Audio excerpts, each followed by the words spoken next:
Black Star Network is here. Hold no punches! I'm real revolutionary right now. Support this man, Black Media. He makes sure that our stories are told.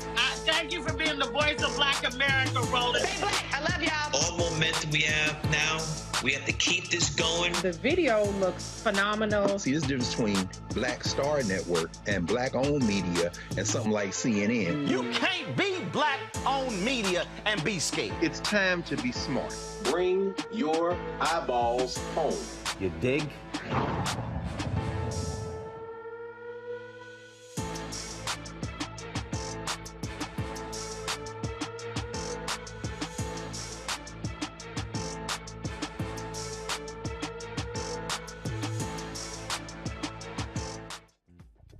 Happy Valentine's Day to all of our lovers and friends. It's Monday, February 14th, 2022. I'm Ray Baker in for Roland while our brother is in Liberia for its bicentennial celebration. We'll look at the day's events later in the show. But here's what's coming up on Roland Martin Unfiltered, streaming live on the Black Star Network. The family of two black women found dead in Bridgeport, Connecticut are demanding the mayor there take actions. Now, two separate women, Lauren Smith Fields and Brenda Lee Rawls, both died on the same December day, and both investigations were so bad, the two detectives who were in charge of them have been suspended. With no faith in local police departments, the families want the Department of Justice to step in. Attorney Darnell Crosland is here to give us an update. In Georgia, opening statements in the hate crime trial of three white men who killed Ahmaud Arbery begin today. And y'all remember the school that had the petition to bring slavery back? Well, of course, that school, one of their teachers at the same school, has been suspended for using the dreaded N-word in class. Plus, a black man in Kentucky has filed a racial profiling lawsuit for a traffic stop he says would not have happened if he were a white man. And racial equity, what is it? Will we ever achieve it? Well, we'll be joined by a cultural architect who will shed some light on the topic. And it is Heart Health Awareness Month. It's why we wear red. In our Fit, Live, Win segment, we'll talk about Black women and keeping a healthy heart for them. It's time to bring the funk here on Roland Martin Unfiltered, streaming live on the Black Star Network. Let's go. He's got it. Whatever the miss, he's on it. Whatever it is, he's got the scoop, the fact, the find.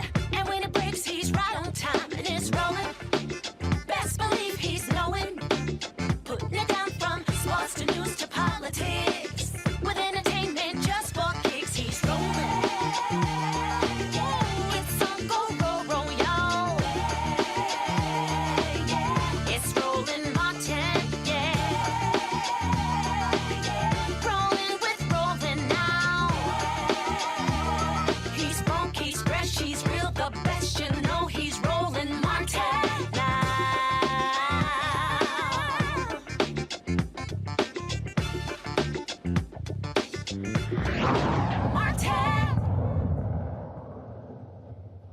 The families of two Black women killed in Bridgeport, Connecticut are joining together to get justice for their loved ones. Lauren Smith Fields and Brenda Lee Rawls died on December 12, 2021. The detectives on both cases are suspended pending investigations. Both families and a couple of Bridgeport council members are demanding the city take these actions. The Bridgeport acting police chief, Rebecca Garcia, should be removed, and Mayor Gannon and the police commissioner to formally join families, Attorney Crosland, elected officials, and the community in submitting a formal letter to the United States Department of Justice requesting they take over investigations.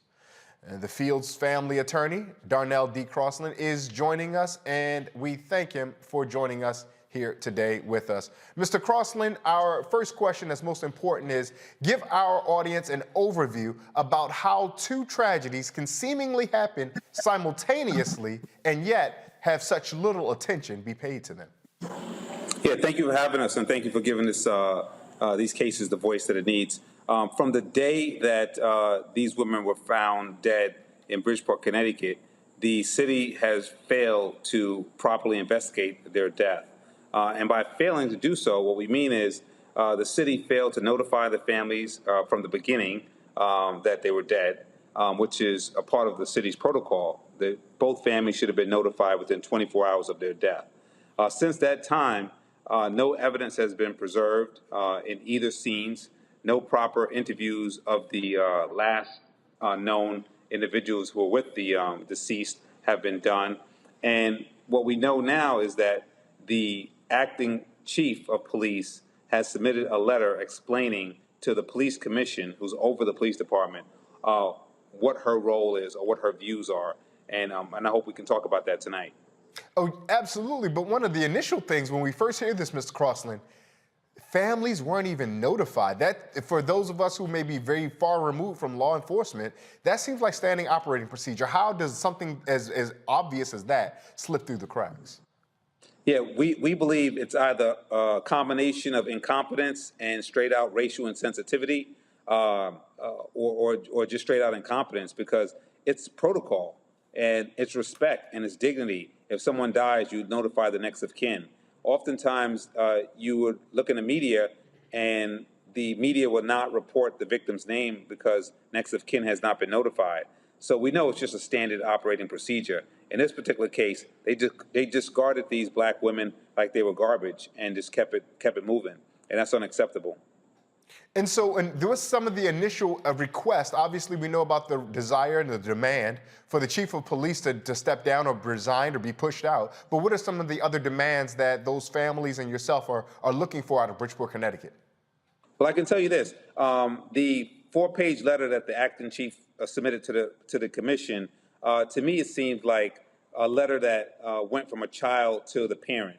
When you read the letter, it reads as though the commission is the parent of the mayor and the police department, and the chief is basically telling the commission that she did nothing wrong, that the mayor didn't tell her what the mayor was doing, and that it seemed like they were on totally different pages when you read her letter.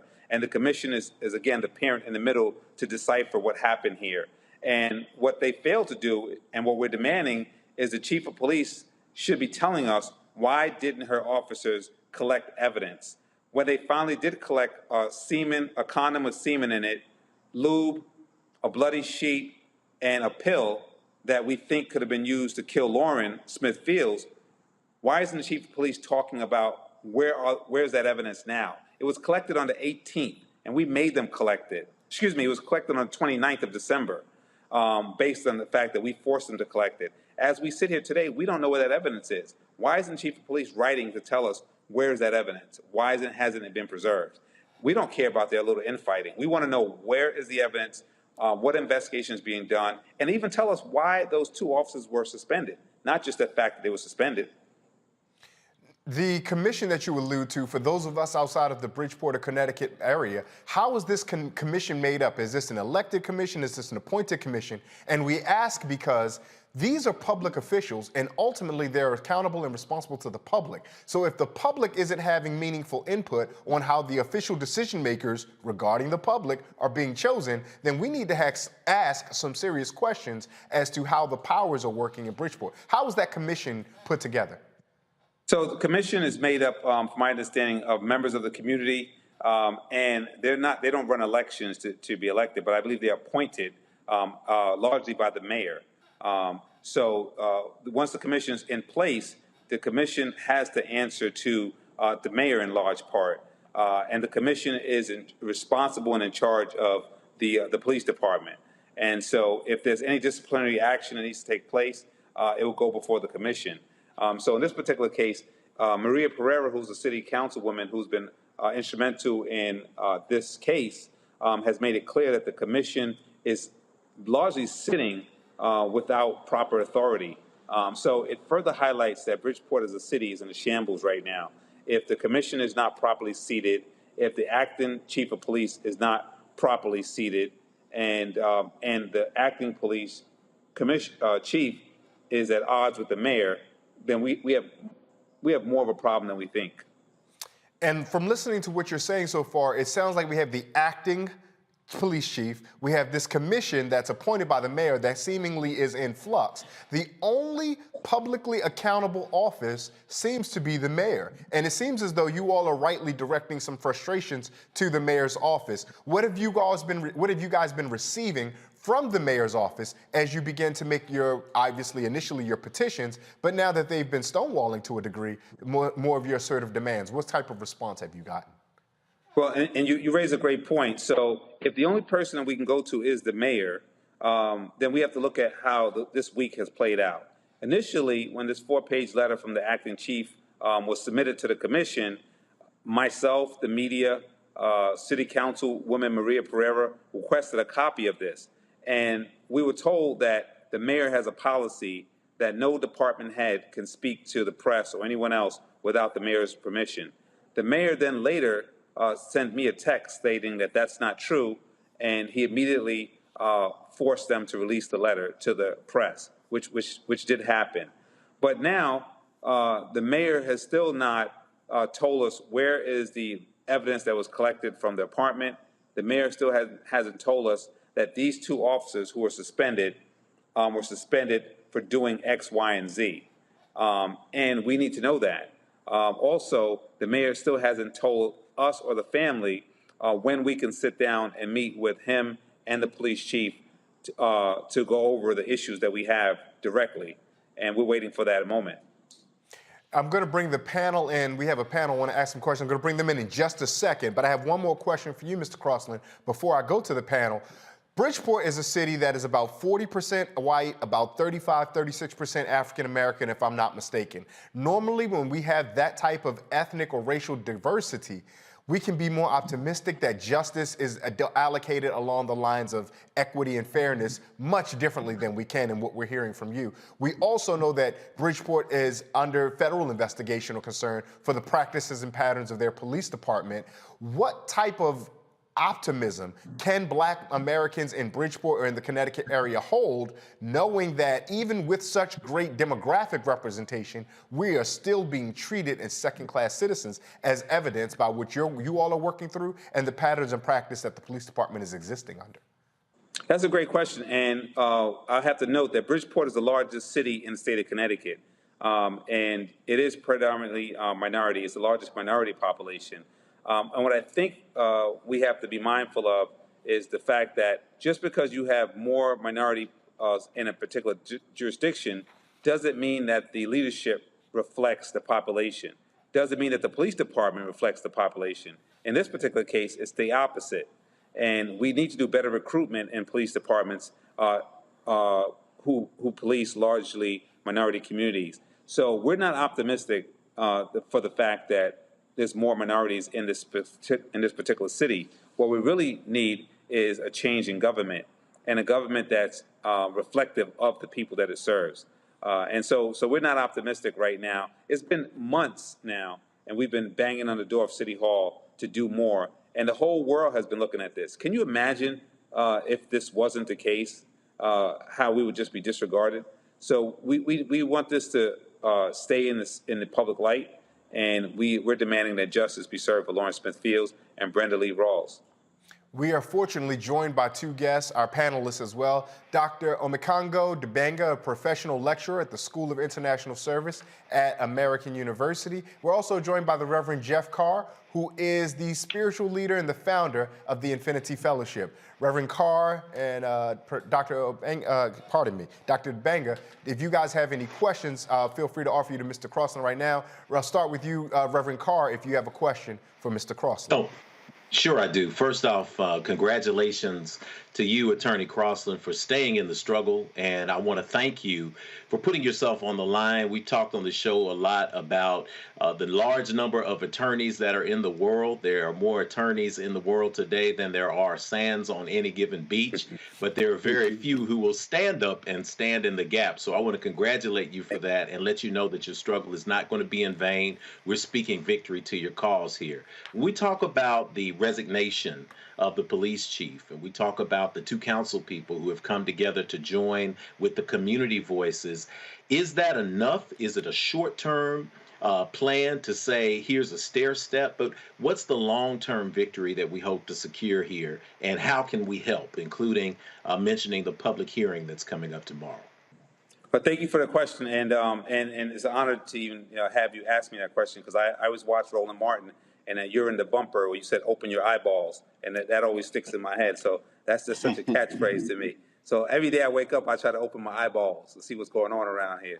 And so to your point about the attorneys, it's very valid, because when this case first broke, I sat in my conference room with myself and the family, Chantel Fields, and we had an attorney that came in. And I wanted that attorney to handle mostly the civil matters. It's a white attorney who I've known for a while. And he was supposed to come to the press conference, and the family said he just looked shook when we discussed the kind of struggle that we had. And the morning of the press conference, he texted me and said, it's Sunday. I don't think I want to come out. Plus, I have a practice to worry about in terms of my, reputation, et cetera. And so what we find is that it's very incestuous in these towns. And so unless you have some semblance of courage, a lot of people don't fight this fight the way we've been fighting it. So I thank you for your compliment. Well, we're hoping, and by the way, I would say to you, if your audience doesn't know, the top prosecutor, Richard Colangelo, of the whole state of Connecticut, was forced to retire this week as well. So in addition to what's going on in Bridgeport, the prosecutor is forced to retire because he was engaged in some pay-to-play and some fraudulent behavior. And he's always been that way. So we have a real uphill battle when you look at what we're dealing with in terms of the landscape.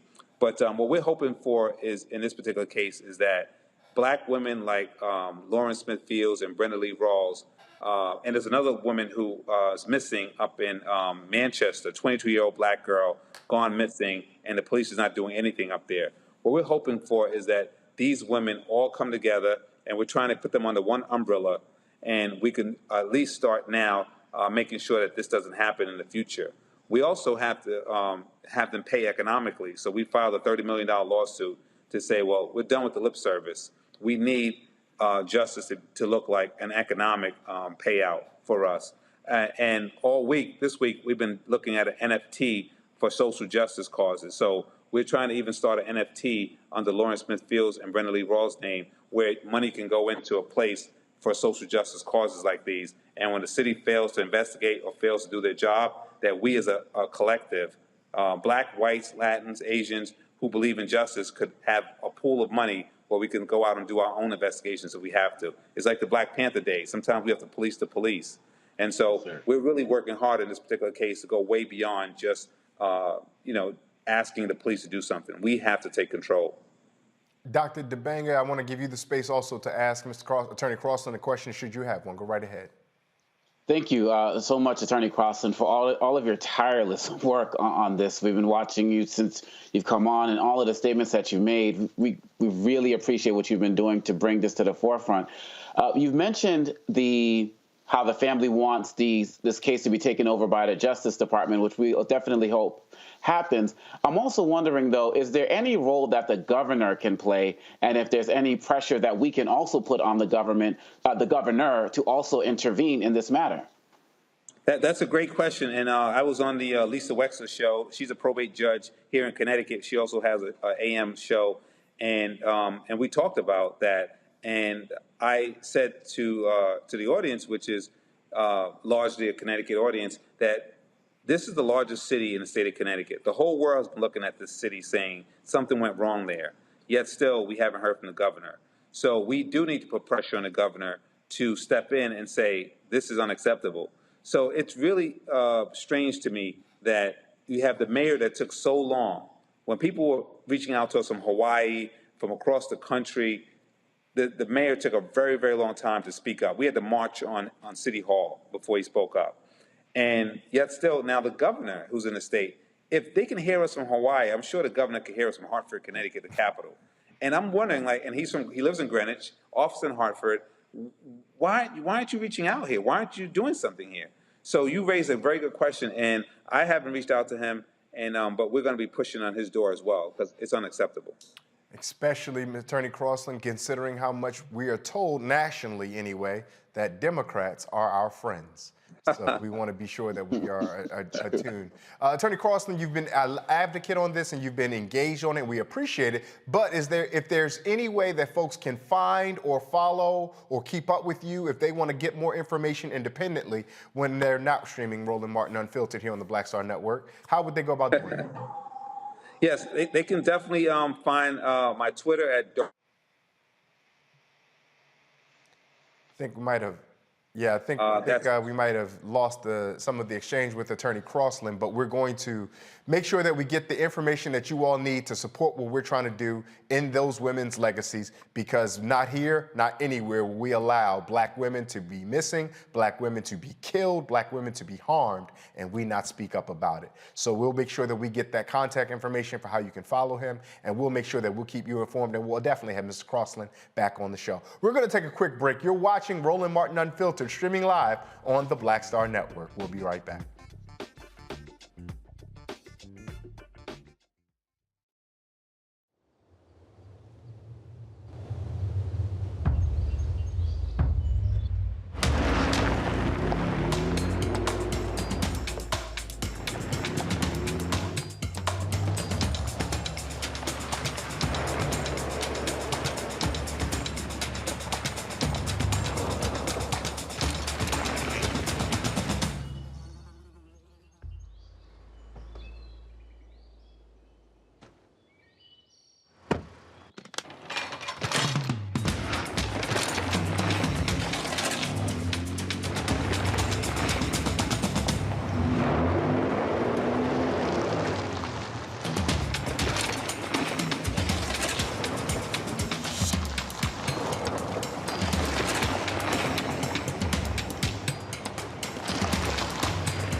Don't you think it's time to get wealthy?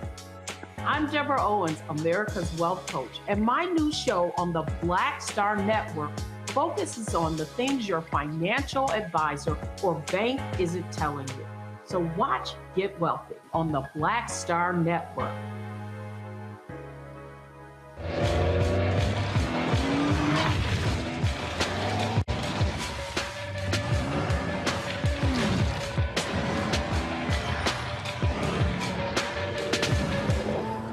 Pull up a chair, take your seat at the Black Table with me, Dr. Greg Carr, here on the Black Star Network.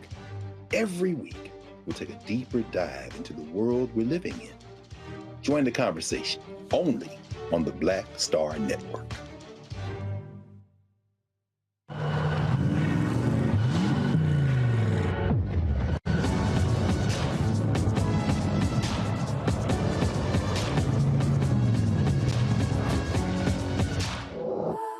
Hi, this is Essence Atkins. Hey, I'm Deion Cole from Blackish. Hey, everybody, this is your man Fred Hammond, and you're watching Roland Martin, my man, Unfiltered.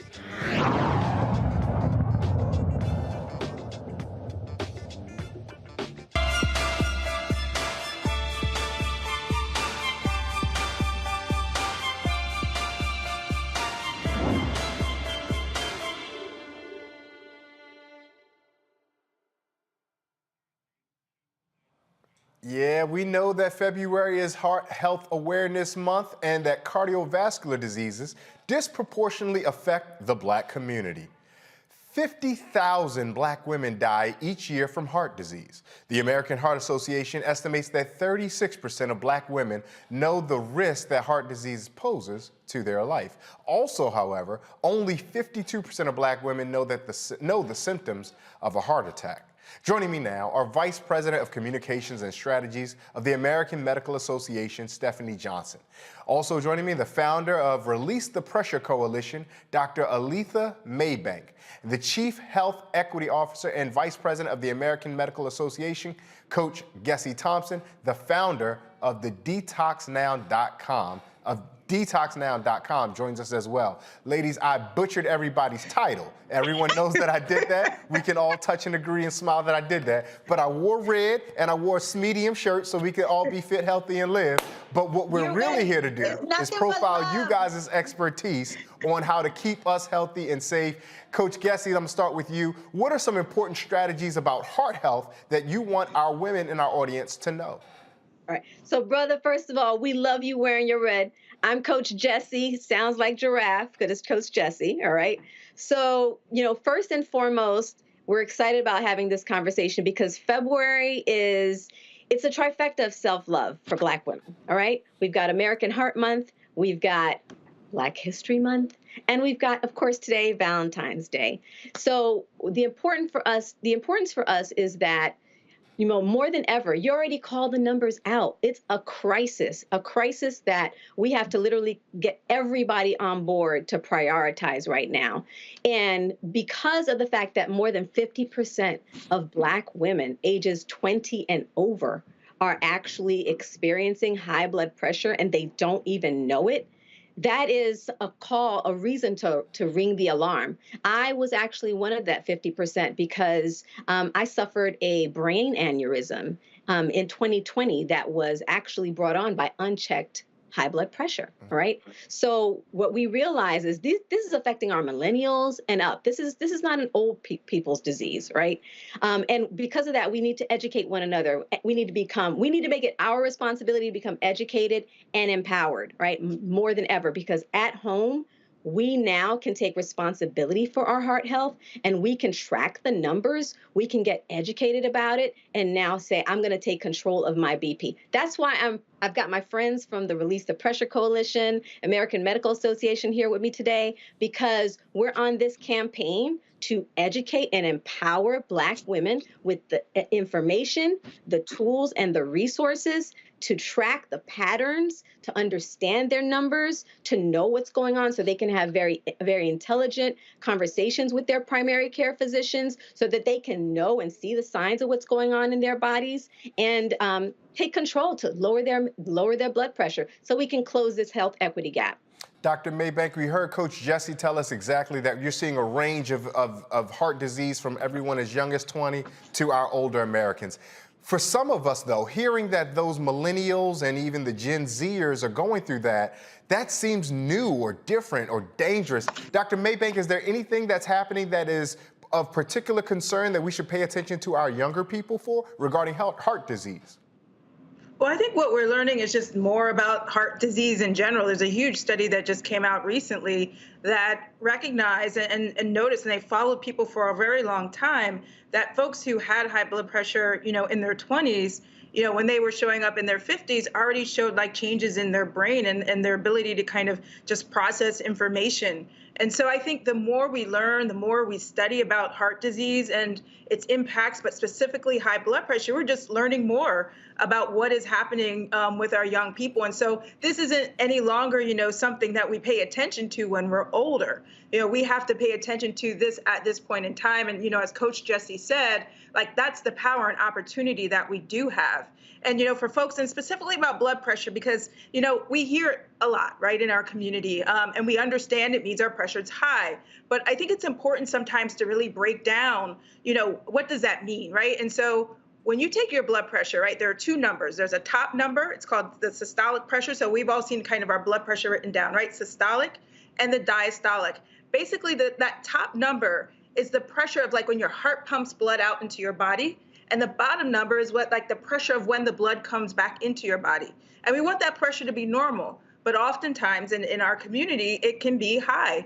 And it's a high pressure that's like going against those blood vessels. And what happens over time is that your heart has to work harder, and those vessels that you have to work harder to sustain that kind of pressure and to kind of keep the blood flowing. And so that can actually damage your vessels over time and damage your heart. And so that's why we really want to decrease our numbers. And the way that we do that, it's really just knowing our numbers in the first place. Ms. Johnson, the Release the Pressure Coalition is a fantastic name. It's clever, it's witty, but it also strives to get at something that makes us a little healthier. What are you all aiming to accomplish by Release the Pressure, and how can we build upon the strategies or the work that you all are doing to ultimately get to those healthy blood pressures that we heard Dr. Maybank allude to? Fantastic question. It's what we're doing here. We're coming together, right? We're bridging our organizations together. This is the American Medical Association. It's the American Heart Association. It's the Minority Health Institute. It's the Association of Black Cardiologists. It's the National Medical Association on a mission to unapologetically and by any means necessary, as Coach Jesse and Dr.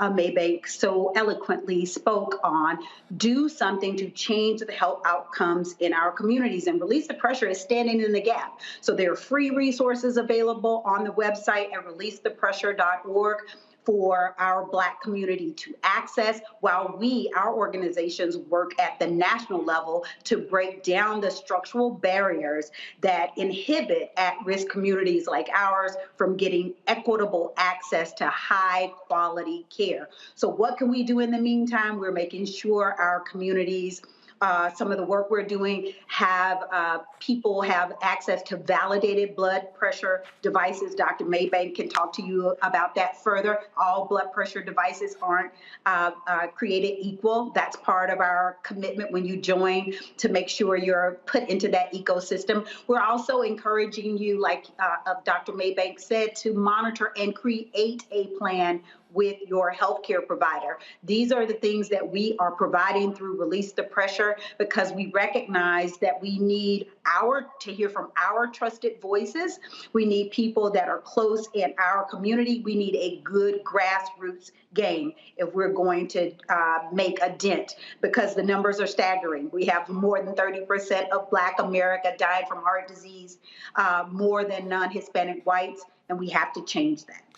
Now, we got two panelists, Reverend Carr and Dr. Debanga, and with all due respect to them, because I'm not going to step on anybody's toes, we're going to box them out for a second, because we're going to have a candid conversation. I did the appropriate thing I'm supposed to do. I came to each of our experts, and we had very polite, professional questions. Come on now, let's all sit around, just me and the three sisters we talking with right now. Let's be honest. I sure love when my seasoning hand gets a little heavy when I pour in something. And man, I really like them salts and what I get. And every time I go to the doctor, they tell me, ooh, be careful with all that. That's going to get a little much. So I'm opening it up to all three of you, whomever can answer, feels comfortable answering. Obviously, we can eat better and drink better, but when we say that better sounds so nebulous, are you telling me now that I don't get to enjoy the mac and cheese the way my grandma told me to make it? You telling me that I got to go a little light on my shaking when it's fried fish Friday? What are you guys telling me when you're telling me to do better and take care of myself with regard Tell to him, Dr. Maybank, get on it. Get on it. Well, yes. But yeah, I mean, basically, this is the thing about salt, right? So actually, most of the salt that we get, or the sodium that we take in on a day-to-day basis, it really comes from more so processed foods. 70% of the sodium that we take in comes from processed foods. So all the packaged, so whether it's, you know, potato chips or whatever it is that's going to be packaged, when we go to restaurants, fast food restaurants, I'm so sorry, that's where we get most of our salt. That's actually before the salt shaker is used. 10% of how much salt we get a day is usually from what we shake on. So it's actually not the major culprit, and folks don't typically realize. Now, and I'm not saying because of that you can put on as much salt as you want to. I'm not saying that either. But what I am saying is that we need to watch the packaged and processed foods that we ingest, which is a lot out there, right? And so, you know, the other thing that I didn't say that I think is really important about high blood pressure, and this is the big thing, you mentioned about the 20s, you know, you don't really feel when you have high blood pressure. It's really known as the silent killer. It's like years of kind of beating up on your body, and then it's over time that as the blood pressure gets higher and it starts to really impact your body, then you may start to see symptoms. You may start to have headaches, and you may start to have lightheadedness. And we hear this from our family sometimes of the symptoms that they have that then can lead to either heart attack as well as stroke. So it's just important to remember that you may not feel it. So this is why it's important to, one, follow up with your healthcare provider, and also, as Stephanie mentioned, having a home blood pressure monitor that's validated, and making sure that your levels, so normal is less than 120 over 80. Anything elevated from 120 to 129 and less than 80, that's elevated, but we're not diagnosed as high blood pressure yet. But high blood pressure is anything higher than 130 or higher, or 80 and higher. And oftentimes I hear numbers in a range. And this is really powerful for us, I think, as a community, because I've heard doctors and healthcare providers tell people whose blood pressures are greater than 130 and say, oh, that's okay, that's normal. That's not the case. And so it's really important that we have the information and that we're able to advocate on our behalf for ourselves and for our families. And so it's helpful when we're able to take our blood pressures at home and check them to see what they really are as well, and on a consistent basis. Coach Jesse, when we think about this idea of detoxing, some of us might get intimidated because we think a detox is too heavy a burden to lift, too high a mountain to climb. What are some ways that we can detox in healthy ways, but we also don't ask ourselves to make a shift that we frankly just cannot make? Well, it starts by deciding we're going to use our food as our medicine. All right, Brother Ray. So that mindset shift is the first step. And the second thing is understanding that, all right, what's my role here? Either, and I like to say that disease is an oncoming train, right? And either we're going to shift before it comes to us by virtue of just start to make a transition, or we're going to be in a crisis where we're going to have to literally be in that all hands on deck, everything is an emergency mode, right? So we need to become the hero in the story of our healing and stop being the accomplice in the story of our disease. Now, how does that work? So I'm going to give you a very easy example. My grandmother is 94 years old, right? And she was with me. She stayed with me for about 5 weeks. And unfortunately, her regular diet, she lives down south, and her regular diet has been like Chinese food, you know, processed meats. The processed foods that Dr. Maybank spoke about are one of the highest culprits, right? As well as, again, sandwich meats and, as I said, Chinese food, et cetera. And when she came to visit me, she was on 2 medications, one in the morning and one in the afternoon, strong dosage in the afternoon. And her pressure was running in the 160s, where Dr. Maybank would be like, oh my goodness, right? This is a high number. By 3 weeks in, we were monitoring her blood pressure in my house. And by 3 weeks in, her numbers were down below 120 over 80. In fact, they were so low, we were like, wait a minute. Okay, so I said, listen, Grandma, we have to call your doctor so that we can make sure you know the plan now, because you can't keep taking this medication as if nothing has changed, because you don't want your blood pressure to get too low because now you took medication to lower it when your blood pressure is actually normalizing right now.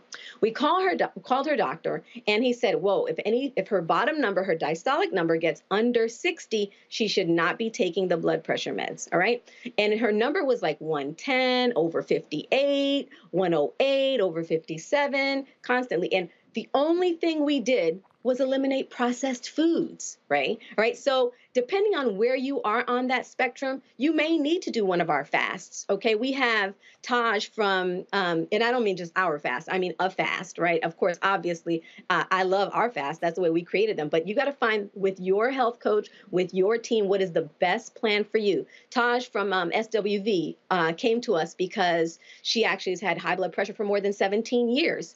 And she started to work with our team and did one of our fasts and started taking our heart supplement. And for her, that was the right fit, where she finally has regular blood pressure. But the key is communicating with your doctor, making sure that you know how urgent the situation is for you, so you know what kind of intervention plan that you need. And it starts by knowing your number. And that's why what we did, we collaborated on creating a free heart health kit that puts together all of these resources that Dr. Maybank referred to and that Stephanie referred to, all in one place, where you can see how to take your blood pressure at home and where the validated BP cuffs are from, and all of that in our heart health kit at thedetoxnow.com for you, because we know that you're going to listen to us, because you know that I'm telling you from my own experience, right? I live this myself, and I'm here to support you with that.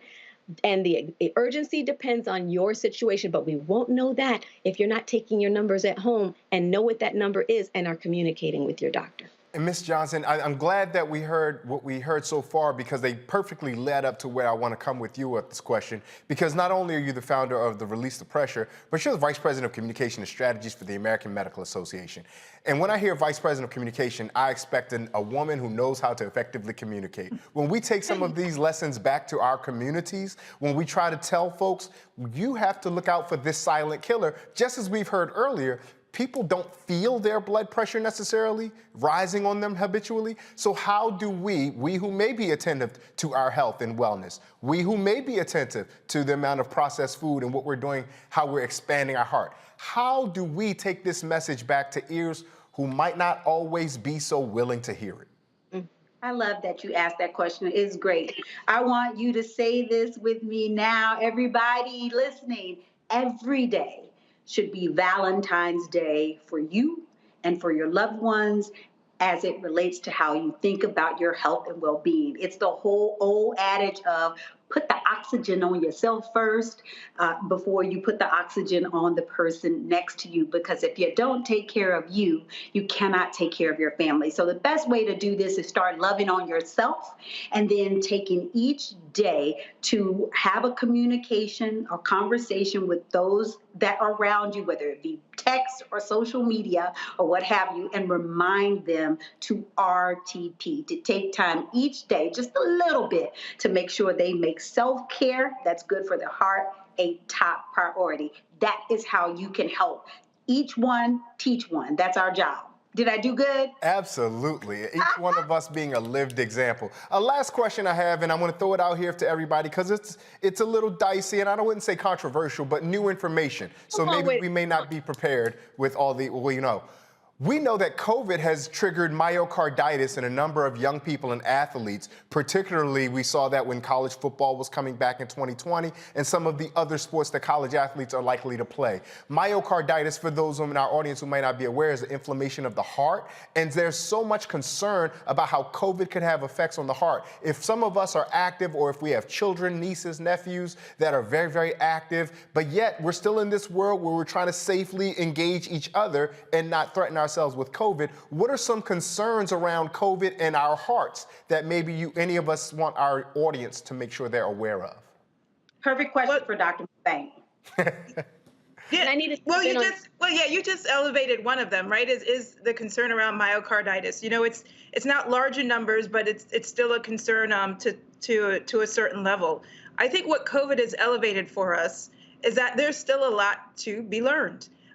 We still don't even know the full-time long-term effects of folks who have gotten COVID. You know, we know there are long-term effects potentially, and we've heard of long COVID, and it affects many aspects of the body because it involves inflammation. COVID causes an inflammatory response in the body, and that can impact almost your entire body in many different places and plays out in different ways. So what I'll say during this time, and I think COVID has also elevated, is just the importance of being so diligent as it relates to our health.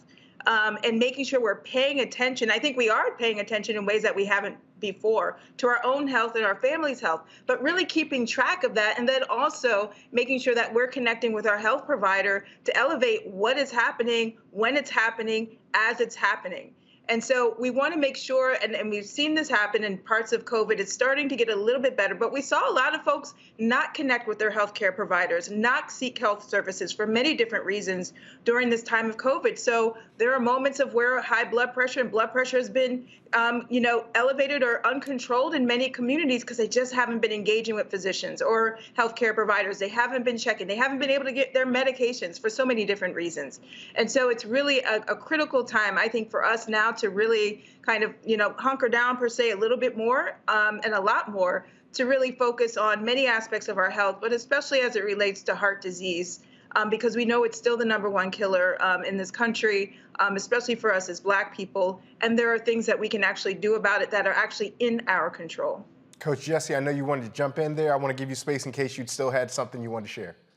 Thank you so much. One of the other things that COVID exposed is the health inequities on a huge level that really traced down to the key thing that differentiates the impact on our communities. And specifically, one of them is the stressors, the trauma of racism that affects and disproportionately causes the negative, it influences the negative outcomes in our health, right? So that's another reason why releasing the pressure is so important. It is what you eat, but it's also what we consume mentally and emotionally and how we care for ourselves in those areas. And that's why what Stephanie talked about in terms of the self-love, the self-care, is taking time to create those release valve opportunities in our lives to care for ourselves. Everything from breathing properly, taking deep breaths throughout the day, scheduling our time throughout the day. So we have what we call breathing room, making it important that whether it's self-care time is actually built into our schedules throughout the day. It's very important because we carry with us that stress where we're in this constant inflammatory state. Cortisol is actually a chemical reaction, right? It happens when we're in this fight or flight mode. And as Black people, unfortunately, we're constantly in a fight or flight mode. And that makes us walk around in this radical inflammatory state on a regular basis. So even more, this is why for us, it's even more imperative to take control of our heart health for ourselves and say that loving on ourselves is not just our birthright, it's our responsibility, and it's a non-negotiable. And that's, again, why we want to make sure not only are we giving away these free heart health kits, but we're also going to be giving away BP cuffs. There's a whole campaign where we're looking to give upwards of 100,000 BP cuffs by 2027, getting them into the hands of Black women nationwide. So definitely make sure to download the free heart health kit at thedetoxnow.com. We're here with you. Release the Pressure is not playing. We're making sure that you put your heart first. Coach Jesse Thompson, Dr. Aletha Maybank, Stephanie Johnson, thank you so much for joining us. Thank you so much. Thank you. Wait, before you go, look, raise your hand, right? Like the church hand, if you know someone who's been impacted by heart disease. Raise your hand. You know someone, what have you. That's all 4 of us. That means we all have a job to do. God is giving us the assignment. And now that I know I got y'all with me on my squad, I feel good about saving some Black lives. I just had to throw that in there. Yeah. Thank you so much. much. Yeah, we love to hear it. We love to see it, and we thank you for it. And we think about heart disease.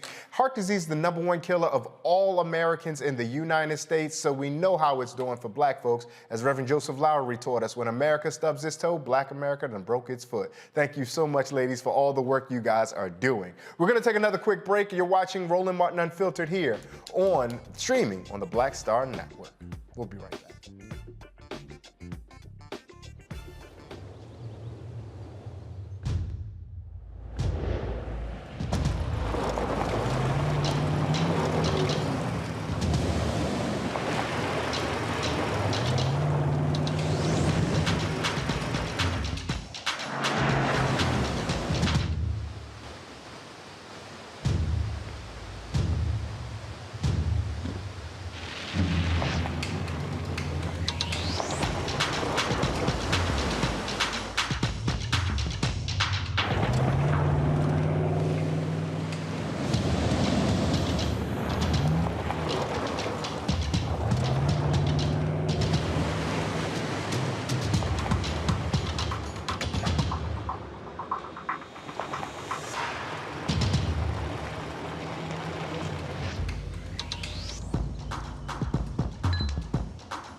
Hi, I'm Dr. Jackie Hood Martin, and I have a question for you. Ever feel as if your life is teetering and the weight and pressure of the world is consistently on your shoulders? Well, let me tell you, living a balanced life isn't easy. Join me each Tuesday on Black Star Network for A Balanced Life with Dr. Jackie.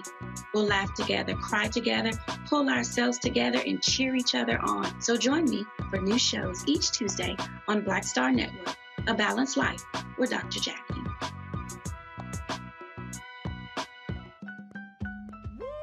We're all impacted by the culture, whether we know it or not. From politics to music and entertainment, it's a huge part of our lives, and we're going to talk about it every day right here on The Culture with me, Faraji Muhammad, only on the Black Star Network.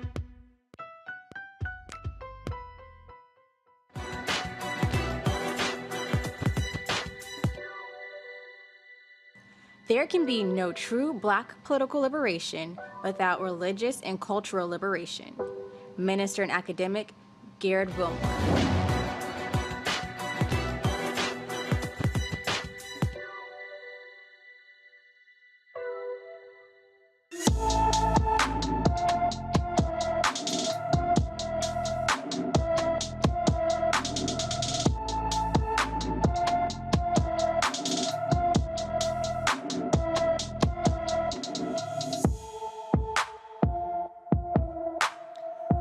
15-year-old Aisha Rivera has been missing since February 10th, 2022. The Bronx native is approximately 5 foot 3 inches tall and weighs 137 pounds with brown eyes and brown hair. She was last seen wearing pink pajamas and gray Uggs sneakers. Anyone with information should call the New York Police Department at 1-800-577-8477. The federal hate crimes trial of the three Georgia men convicted of Ahmaud Arbery's murder is underway. Today, opening statements began in the trial of Travis and Gregory McMichael and their neighbor, William Bryant. The state trial did not focus on race, but the federal hate trial will. Assistant United States Attorney Bobby Bernstein told the jurors the case, quote, does not require proof of hate, close quote, but they will prove the three white men acted because of race.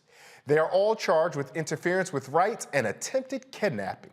The McMichaels also face weapons charges. The three men are currently serving life sentences from their state murder convictions.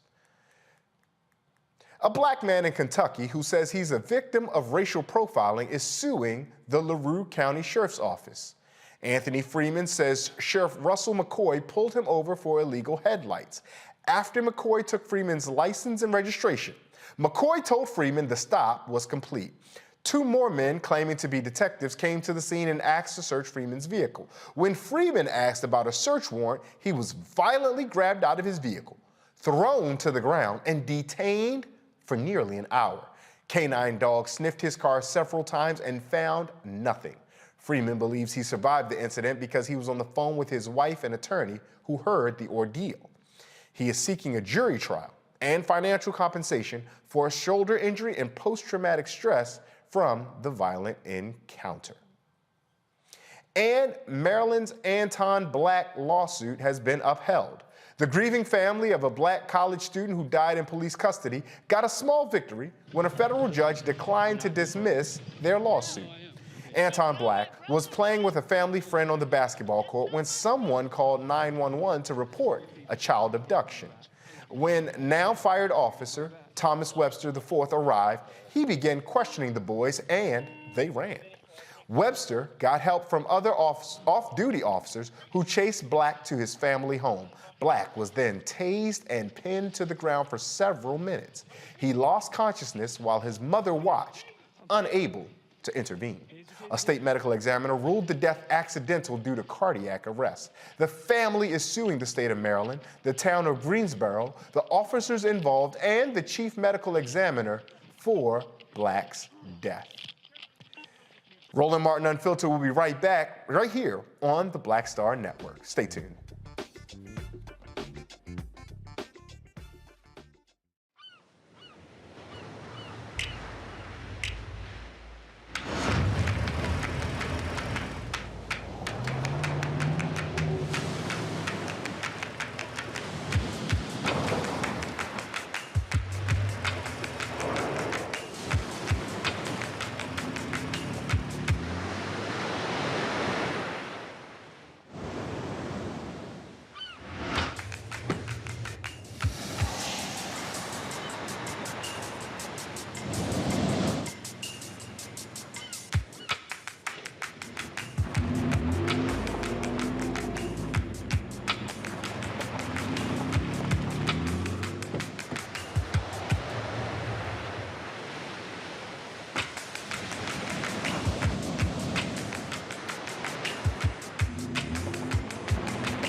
Don't you think it's time to get wealthy? I'm Deborah Owens, America's Wealth Coach, and my new show on the Black Star Network focuses on the things your financial advisor or bank isn't telling you. So watch Get Wealthy on the Black Star Network.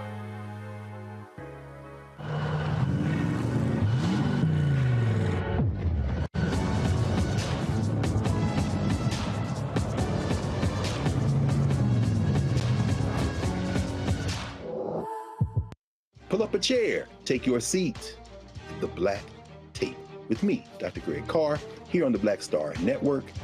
Every week, we'll take a deeper dive into the world we're living in. Join the conversation only on the Black Star Network.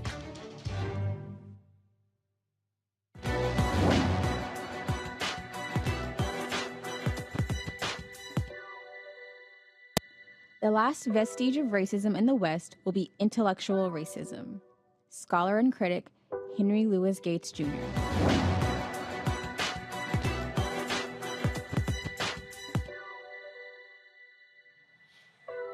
The conversation surrounding racial equity continues. As public outcry grows about the lack of racial equity, quite honestly, so too do the questions. But before we unpack the lack of equity, let's go back to the beginning and define racial equity. According to the organization Race Forward, racial equity is the process of eliminating racial disparities and improving outcomes for everyone. It is the intentional and continual practice of changing policies, practices, systems, and structures by prioritizing measurable change in the lives of people of color.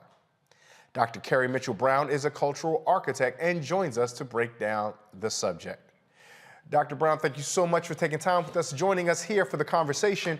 Racial equity, it's a word that so many of our advocates that we believe in have been using, but some of us may not be able to practice it quite as well as we think. Given the definition we heard from Race Forward, I'd start with you as a cultural architect. Is that a definition that you support and one that our viewers can move forward under, as an understanding of racial equity?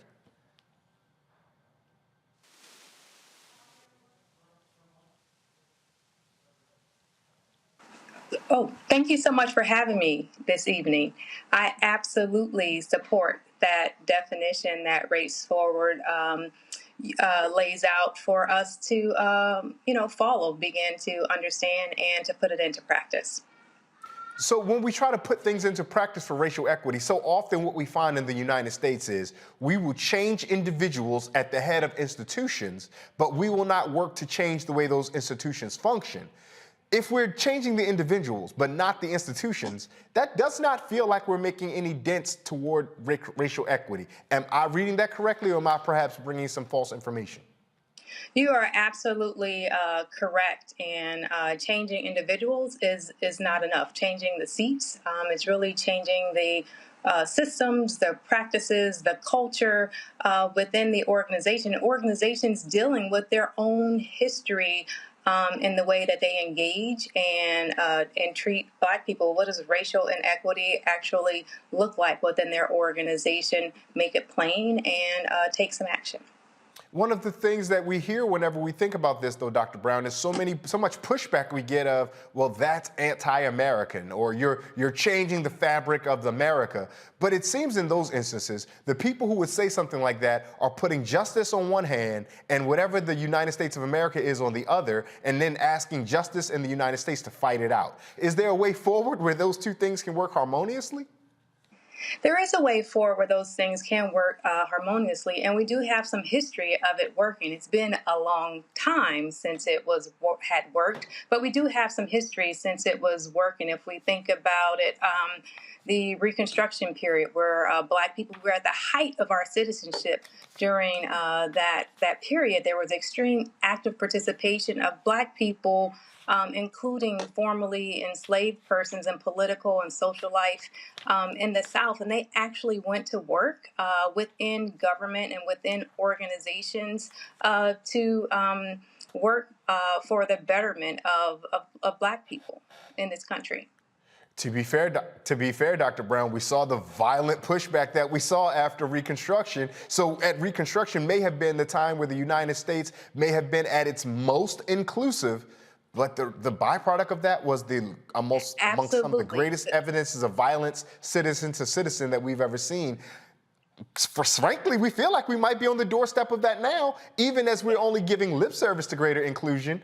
Again, I don't want to be a pessimist, but is your studies telling you the same thing? Yeah, I mean, all the markers and signs are there. There was extreme backlash from Reconstruction, and we did not see that through. So we have still been fighting since 1865 for the racial equity that we desire, that we deserve. I want to bring in our panel here. We're joined again by Dr. Omekongo Dibenga, a professional lecturer at the School of International Service at American University, and by Reverend Jeff Carr, the founder of the Infinity Fellowship. Dr. Dibenga, I want to come to you. You work at American University, so you engage a number of different minds. And we saw our African-American word of wisdom was from Henry Louis Gates about this question of intellectual racism. Even before we get to the collegiate level of intellectual racism, Dr. Dibenga, we see that at the K through 12 level, there is white backlash to resistance of teaching accurate retellings of history, let alone getting into any meaningful theory that asks us to wrestle with definitions and questions of equity and the systems in which we engage in. How do we begin that educational process if we're getting the backlash at the K through 12 level? And that must mean that we're going to get the resistance at the higher education level. It's really a great question. And what I found at the higher education level is that I have students who are mad at what they didn't get at the K through 12 level. And that's why classes like mine and other teachers and professors who do what we do and what we talk about on this show are so popular, because they're getting real history. The way we challenge this on the K to 12 levels, because I work in a lot of these schools, public, private, and charter schools, on this very issue, is we have to focus on getting back to common definitions. I can't argue with somebody about critical race theory if they actually don't know what critical race theory is, and all they got is their favorite talking point from Tucker Carlson. So what I'm doing when I'm going into these schools is I'm saying we have to have basically, as simple as it sounds, Ray, a glossary of terms that we can agree on. Because when we have common definitions, we can actually start to build common conversations. Now, it's not going to heal everything instantly, but if people can realize that, oh, when they mean critical race theory, they actually just mean not teaching Black history. When they mean that you can't talk about gender studies, it means that you can't talk about someone who might be gay. Then we can start to build from there. But I will say this as well. We need to double our efforts to fight back this ignorance and this hate, because with many of the parents who are getting involved in these school systems now, all they're coming in with is talking points from their favorite talk show. But those of us who are educators and those of us who are parents who know better, we need to step up, because as Dr. King said, all it takes for evil and ignorance, I would add, to prevail is for good-natured people to do nothing. And that's why we're getting the book bans and the like that we're seeing today. Reverend Carr, I'm coming to you because you work at the center of intersection of spirituality, where you don't put names on it in the ways that we otherwise assume.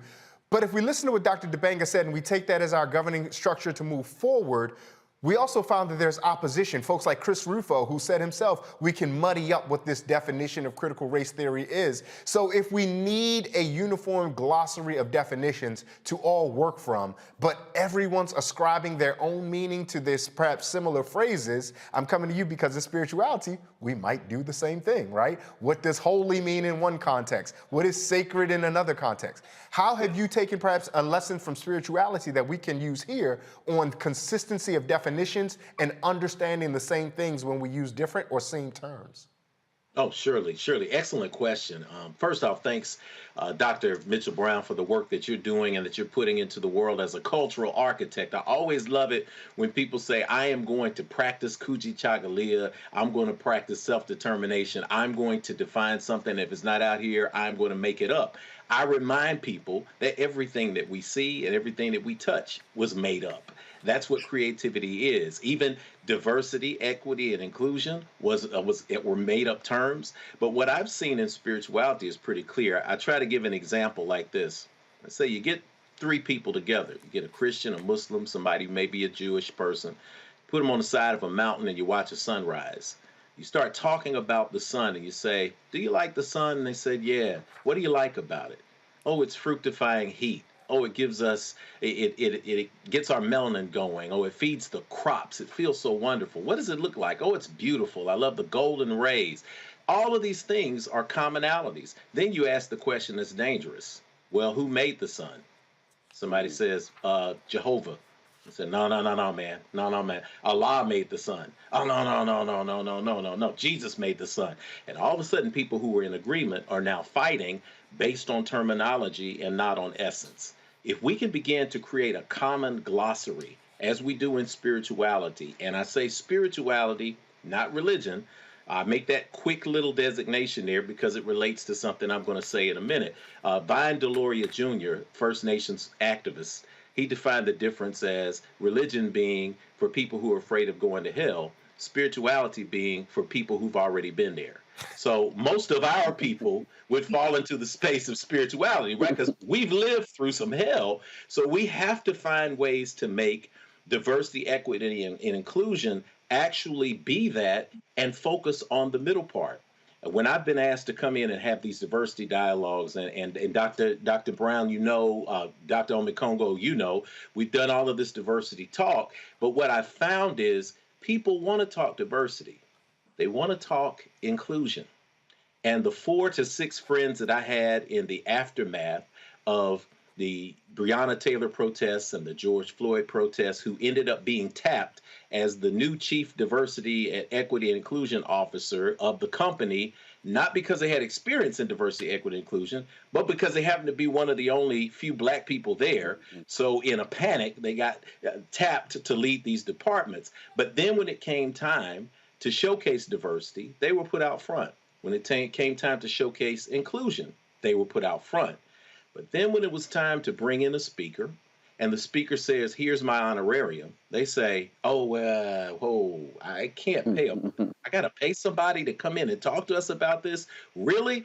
Oh, yeah, because the equity part is about economics. It's about equalizing the playing field economically, and it's about investment. So if we don't have the investment of the resources, and if we can't create a space, a common language, if we can talk about how are the resources equitably invested and distributed, then we're not talking about diversity, equity, and inclusion. It becomes, as Dr. Jerome Morris and I joke about, it becomes chief officer for diversion from equity and inclusion.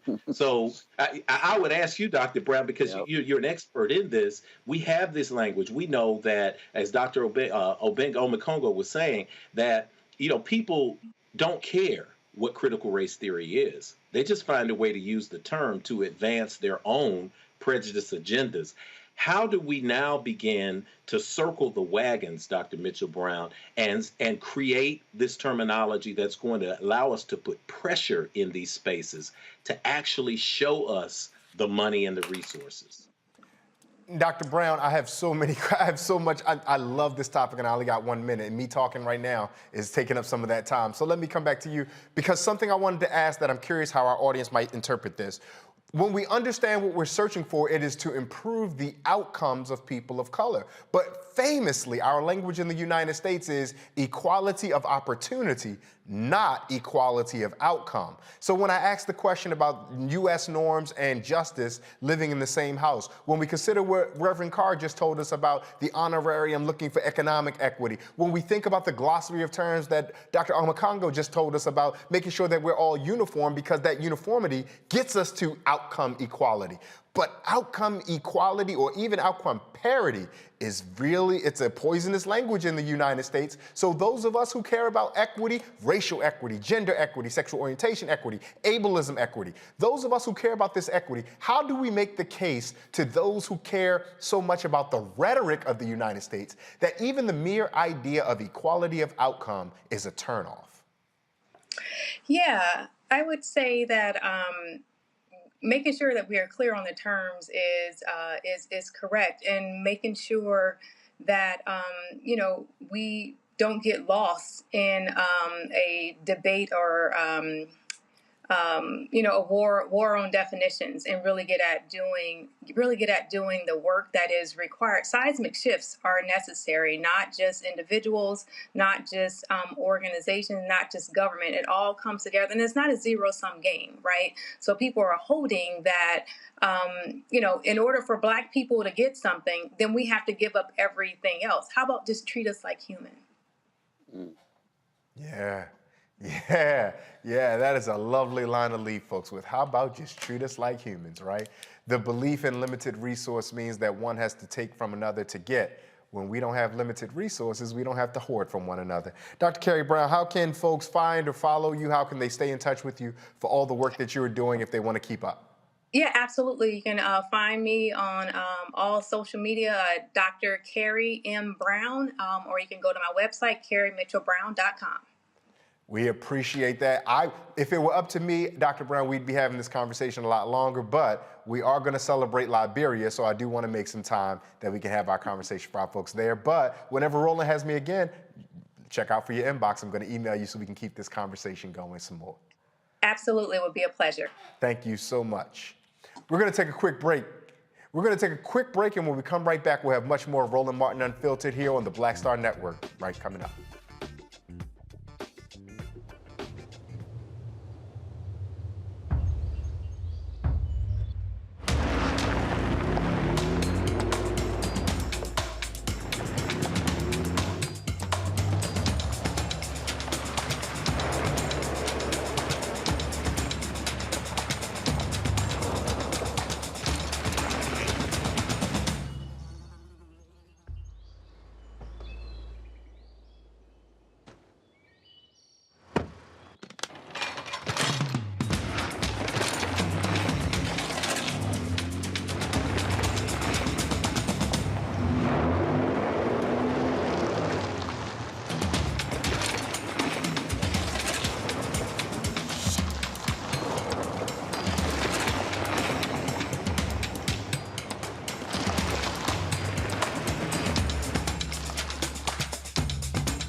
I'm Dr. Jackie Hood Martin, and I have a question for you. Ever feel as if your life is teetering and the weight and pressure of the world is consistently on your shoulders? Well, let me tell you, living a balanced life isn't easy. Join me each Tuesday on Black Star Network for a Balanced Life with Dr. Jackie.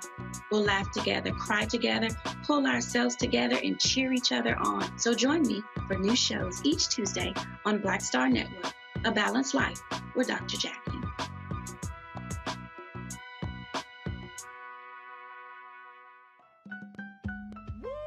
We're all impacted by the culture, whether we know it or not. From politics to music and entertainment, it's a huge part of our lives, and we're going to talk about it every day right here on The Culture with me, Faraji Muhammad, only on the Black Star Network.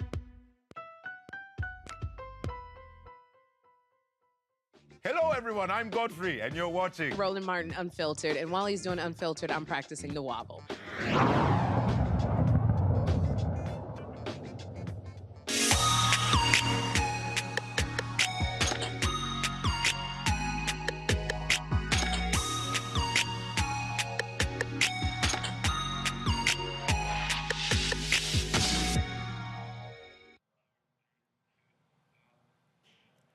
Thousands filled the Samuel Canyon Doe Sports Stadium for Liberia's bicentennial kickoff celebration.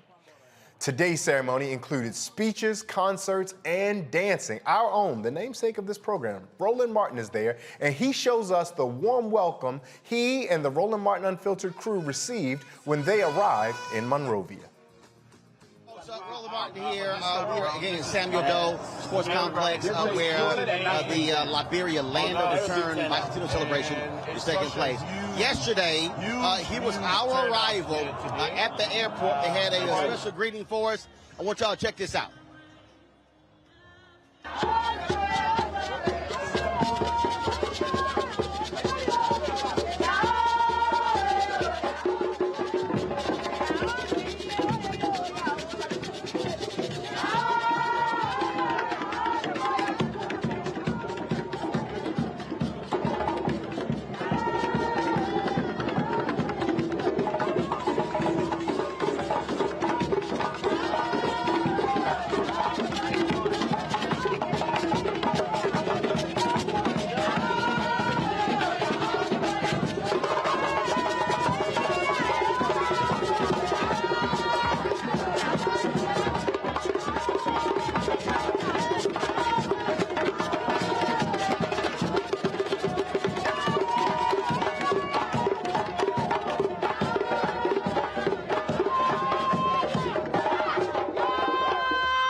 Ladies and gentlemen, we want to welcome you, Roland, to Liberia.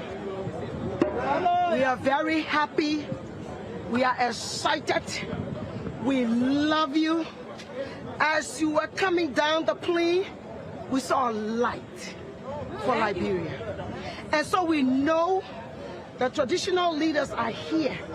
This is just the beginning to welcome you on this soil and tell you that Liberia awaits you. Be free. Our traditional leaders, please give the kola nut. Well, on behalf of the traditional people, Chief, the chiefs, This is man issue. If it's going to be a woman, I will present the point. But in my own name, as a coordinator coordinating the affair of the Chief and Elder Republic of Liberia, I am pleased to turn the collar over to the Speaker of the Council. He is the Chief. They call Chief Kofi. Sir, he speaks for all of the Chief of the Republic of Liberia. So Chief Kofi, and we come to welcome our brother. The men that are part of Liberia, we make you to believe that here you are not stranger. So, you please welcome him. Thank you. Sinaja! Yeah! Sinaja! Yeah! Sinaja! Yeah! Sande Parao. Amuya your mouth. On behalf of the Chief and Elder Council of Liberia, Chief Zazakawa and the Minister of Internal Affairs, my son, you are home now. You are coming to Liberia today. The Chief then say, this quota is for you, that your quota. We make sure that you work with your people. You make sure that the Liberian people, they love you. Coming here, it will not be for nothing. You're coming from here to go back. May God bless you. Amen. Long life for you. Amen. The program today you can't do. That your good name will go. Traditionally, culturally, this is the color. So, if you look in the thing, in the calabar, I think you know that our old people used to drink inside. That was the calabar our people used to drink. The rest in here today, you said no. Rest is life, is spirited. That is the Koda now. Thank you. Thank you, Chief. Thank you. Roland, let me introduce myself to you. I should have done it, but I was so excited. I am the traditional queen of Liberia. My name is Julie Indy, the cultural ambassador of Liberia. These are my traditional people. This is the governor of the Governor Council. She's the president. This is the national coordinator of all chiefs and elders of Liberia. This is the speaker. These are all tribal governors. And then, of course, a Liberian working with me. And this is Mother Veronica Smith from the Christian community. We have come to honor you, and we want to salute you in the name of the Father, the Son, and the Holy Spirit. This is a fabric made in Liberia by Liberians, and we want to salute you on behalf of His Excellency Dr. George Manawia, President of the Republic of Liberia. We want you to feel at home. The bicentennial 200 years, we are telling our story. So we want to start you first, like this. We want to give this to the Chief, and the Chief will start you again, and then we'll go together now, Chief. In the name of the Father, the Son, and the blessed Holy Spirit. Then you will just stand, and the troop will just do one song for you, and then you take your rest. You are welcome. You are welcome. You are welcome.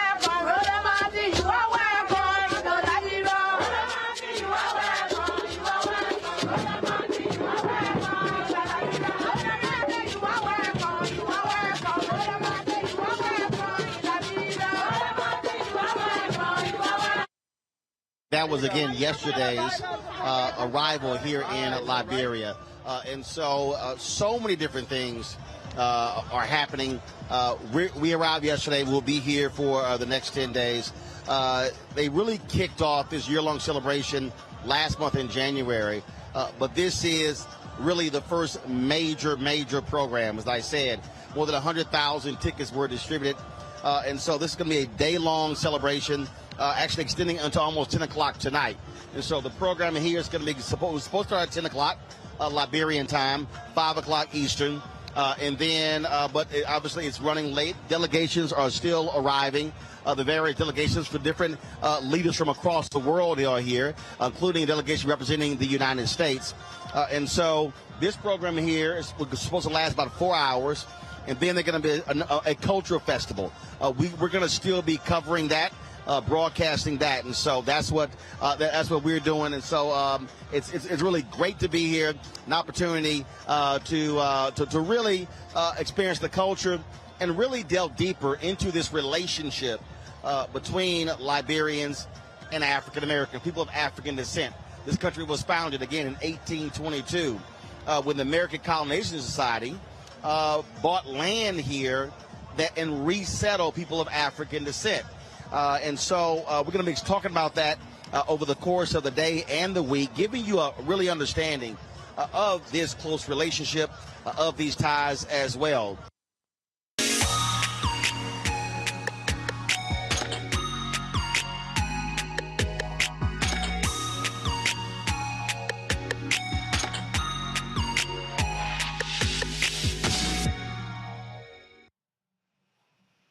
We are back here in studio, joined again, as we said, with Reverend Jeff Carr and Dr. Omekongo Dibanga. Dr. Dibanga, I'm going to start with you. We see what we saw our brother Roland over in Liberia, and for those of us who have the Pan-African instinct, Liberia can in ways be challenging and complicated, as Roland identified, the history being one with the American Colonization Society. Yet, we still have the love of our people who are there, who decided to make community there, who decided to put their 2 feet on that ground and say, this is the place where we will be. So when you see some of the cultural exchanges that Roland engages in when he takes these trips over to the continent, what are some of the takeaways that you have, Dr. Dibanga? Well, first of all, always good to see Roland still got those moves, man, because he just keeps it moving. And it's awesome. But it really gives even more meaning to Reverend Carr's awesome words from the advertisement, bring your eyeballs home. I mean, he brought our eyeballs home. You know what I mean? Yeah. And so for me, my dad, rest his soul, and, my mom as well, we were raised as staunch Pan-Africanists. We were raised to believe that if you're African-American, you're from the Caribbean, you're from the Congo, where my parents are from, that we are all Black people, that we are all one people. And it's always pleases me, makes me so happy to see us embracing each other from one side to the other. Now, look, I'm American born. I know all the struggles as it relates to not feeling accepted by the African American community and then going over to African countries. I've been to 20-something African countries, I believe, and feeling that whole thing about you're not African enough. I've written poetry on that, so I know that. But so when I see these experiences, examples like this, when we're embracing each other first, and then going into the discussions, the debates, the conversations, the issues, Americo-Liberians, traditional Liberians, and African-Americans. Have that conversation later, but embrace first as family, and then let's build from there. So I truly, and no other news network is doing this in the United States that I know of. So I truly commend Roland, not for just going there and saying, this is going to be a vacation for me, I want to go see this. He is bringing an important part of the African continent into the hearts and minds of Black people in the United States as well as around the world, which is so important because we know that in 2022, we are still getting negative images and perceptions of Africans. But with a Black Star Network, you get the balanced perspective. Absolutely. Thank you for noting that. Then I want to also make a programming note that the events from Liberia will be streaming all week right here on the Black Star Network. So if you happen to miss any part of Roland's package just now, feel free to tune back into the Black Star Network and they'll catch it there. Reverend Carr, Dr. Dibanga made the similar mistake as our attorney Crosland earlier. They mistake your brother Greg's words for your words, but because that what you've offered so far has always been so poetic and poignant, it's been some medicine that we can take back with us. I can completely understand why they would assume that whoever gave us that drop of a gem earlier is here giving us this gem now. So, but I would also invite you to offer your reflections and thoughts about seeing the Pan-African display of unity, affection, care, and concern.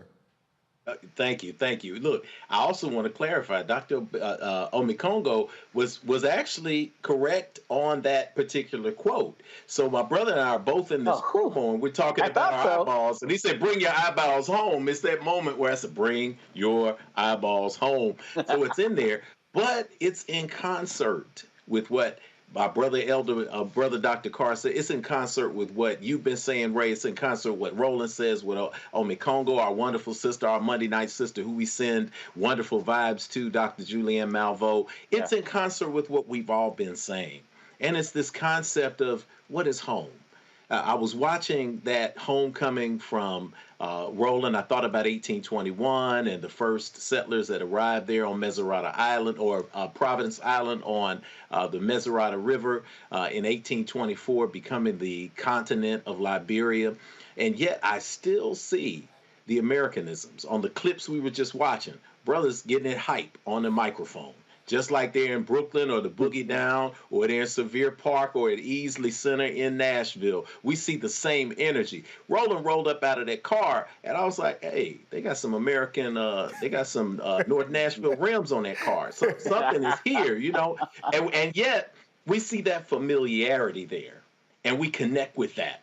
And we say, hey, we're on the other side of the world, and yet there is something that is centering us and bringing us home. I thought that the most wonderful words that I heard, I wrote them down. My son, you are home now. That concept of there is no place like home. It removes all of the stereotypes that you hear about Africans don't want you. They don't want you over there. You can go, you can't go over there. Listen, if you've ever done any international travel, if you've been the places that many of us have been, you'll see that this world is a very large place. But there is an honor in being welcomed home. Two things happened in that clip from Roland, and we send this shout out to your brother over there. We know that you're still on the job as we celebrate this liberation. One thing, he was offered the cola nut. So whether you're in Liberian culture, whether you're in the Igbo culture or the Yoruba culture, this offering of the cola nut, this is something that we use in naming ceremonies. It's something that we use in weddings now. This breaking of the cola nut as a sign of mutual respect and admiration and hospitality. That is something symbolic. We break it out. You don't go into a house and expect people to welcome you just because you're from the big bad USA, but for them to offer you the cola nut and to ritualize it by touching it on your palms and pulling it back and forth, weaving that connective energy between those who are here on the homeland and those of us who are in the diaspora. It's a powerful moment. And the next thing they did was to give the brother some fabric. They gave him some clothes, man. When we talk about what has been taken from us, I think about the biblical story of the Good Samaritan. The Good Samaritan was rolling on that road. He was riding from that road to Jerusalem, to Jericho, and thieves came upon him. They hit him in his head, but the most important thing they did after they robbed him of his self-knowledge is they removed his clothing, because clothing identifies us. Clothing becomes a uniform that speaks to who we are. So when they take your clothes away, here we have Roland on behalf of not just Roland, because it's not about ego. And Roland understands that he represents Black men and women in the United States and globally. He represents the Black Star Network. He represents people who are willing and ready to put their clothes back on and be who they truly are. He is accepting that on behalf of all of us. So it's a joyful celebration. It's a joyful moment for us to be able to not only celebrate throughout the world, but to be able to do it digitally on a station where people like us call the shots. So yeah, I'm trying to keep from doing a backflip and turn into a splits, because the producers will say, tilt that camera up and down a little bit more. But I'm so pleased that we get a chance to celebrate this, brothers, and I'm so pleased that Roland is out there and that Liberia is connecting. And even with all the troubles, where people will say, well, what about the political upheavals, and what about everything that's going on there? What about where we are right now? Every country has its struggles, but we are here in alignment, in celebration for the good that we see. Two things. One, Dr. Dibanga, I owe you an apology sincerely. You're absolutely correct. Reverend Carr is in that promo. He is echoing the words. I am sorry about that. I want to offer you that. Second, Reverend Carr, you go ahead and backflip. I'll take care of the producers and the tilting of the camera. Don't he? Listen, we're here to educate, inform, but we also here to entertain. And if we can get a good spiritual leader doing a backflip in an office, oh yeah, we're gonna go ahead and let you do that. We're gonna make some space for that. 30 minutes. Give me about 30 minutes with them and Congo. We go in the hot yoga studio. I gotta warm that back up. I was just about to say, I'll pull the wheel up, man. I got Reverend Carr, that 30 minutes you're gonna need is just for stretching alone. That's just all the stretching. just like we see all the preparation our Olympic athletes are doing before their big competition. Oh, yes. They spend 4 years for maybe 10 seconds of a sprint. We're gonna give Reverend Carr 30 minutes just to get that backflip together. We don't want when he land, look, the Infinity Fellowship gonna get mad at us if come next worship service that they don't have they won't be mad. I threaten it every Sunday if I'm excited. I said, look, I'll do that. But what I do know is I got my two youngest are into gymnastics, so I'll bring them on at some point and say, okay, y'all ready for the flip? Stand in for me. I was just about to say the proxy flip. To celebrate. The proxy flip. Yeah, the proxy flip. Well, look, Reverend Carr touched on a bit of joy, but here back in the United States, there is admittedly some sadness. Pivoting over for a second, we see that dozens of high school students in Missouri staged a protest last week demanding a white teacher be fired for their use of the N-word. The teacher used the word several times, saying he was only repeating what the student said. The student told him not to use the word several times. Another student captured the exchange on video. Take a look at this. Nigga, bro. You said nigga with the E-word. And a question mark. No, nigga, you don't say that shit, nigga. You don't say that shit. You don't say that shit, nigga. You're calling me that. You don't say that shit. You are calling me. You don't say that, nigga. 7 days. You don't say that shit. There you go. You don't say it. You called me that. Bro, keep playing. You called me that. Who's playing with who? Bro, you keep playing. Who's playing who? When I drop your ass. When I drop your ass. You laughing right now, bro. On God, bro, you laughing right now. What are you doing? Nigga, you laughing right now, nigga. What is your point? Bro, don't call me a nigga. What? I did not. I questioned you. Nigga, don't put that in your sentences, nigga. Don't put the fucking N-word in your fucking sentences. You put it in your sentence. Nigga, cause I can, nigga. I fucking can. You fucking can't. That's illogical. Explain. So you explain it. Explain your fucking bullshit, nigga. There it is again. I can fucking say it. As I said, I can say it. I can say it. And so I questioned you. So don't put it in your sentence. Don't question me that word. That is ridiculous. The teacher is on administrative leave while the school investigates the matter. This is the same school district where a student created a Start Slavery Again petition. Yep. Reverend Carr, sorry to end with so much joy and then turn back around and ask you to comment or opine on this. Before I come to you, though, Reverend Carr, I do want to say this, and I try not to make it a habit of opining. The reason we have panelists is because you guys are really highly qualified to offer your opinions. But one of the things that's remarkably striking to me, and Dr. Dibanga, you talked about this glossary of definitions. Americans need to begin to define the word freedom, because the lack of a clear definition onto what the word freedom is has so many Americans asserting an opportunity to do something merely because they can. And they are told time and again that they have the freedom to do things, but our functional existence in society demands our participation, that we have to give of ourselves sometimes, and others will give of themselves. Functionally, it's collectivism. That's a little bit about Kwanzaa. Reverend Carr already said that. We ain't gonna do that right now.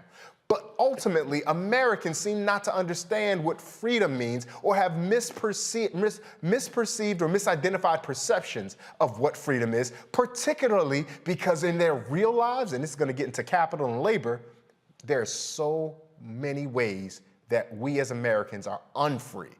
So when a white person finally has the time to offer the dreaded N-word, now they want to flex their freedom. No, it's not standing up against your boss on the Amazon plant who's going to ask you to come back to work one day when a tornado may kill you, but it's when I get to say the N-word. Now they want to exercise this so-called freedom when we want to do something that might jeopardize the health and safety and welfare of others. No, it's not standing up to join and signing a union card to ensure that you guys get more collective benefits so you get more than a 15-minute smoke break.